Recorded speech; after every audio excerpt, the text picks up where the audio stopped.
കാക്കകളെ നോക്കിടുവിൻ, വിതയ്ക്കുന്നില്ല, കൊയ്തു കളപ്പുരയൊന്നും നിറയ്ക്കുന്നില്ല.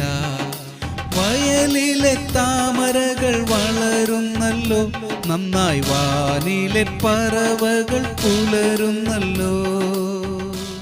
ഇയ്യോബ് 38:41. കാക്കക്കുഞ്ഞുങ്ങൾ ഇരകിട്ടാതെ ഉഴന്ന് ദൈവത്തോട് നിലവിളിക്കുമ്പോൾ അതിന് തീനെത്തിച്ചു കൊടുക്കുന്നത് ആര്? ഇയ്യോബിന് മുൻപിൽ ഉത്തരമില്ലാത്ത ഒരു ചോദ്യാവലി നിരത്തുകയാണ് സർവശക്തനായ ദൈവം ഈ വാക്യങ്ങളിലൂടെ. വിത, കൊയ്ത്ത്, കളപ്പുരകളിൽ ശേഖരണം, ഇവയൊന്നുമില്ലാത്ത പക്ഷിയാണ് കാക്ക.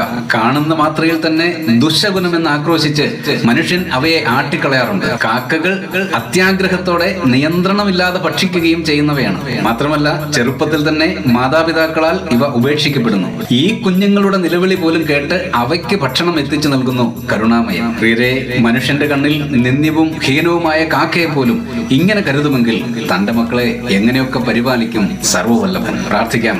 പരിശുദ്ധ പിതാവേ, കരുണയുള്ള കണ്ണുകളാൽ അങ്ങ് അടിയങ്ങളെ നോക്കണമേ.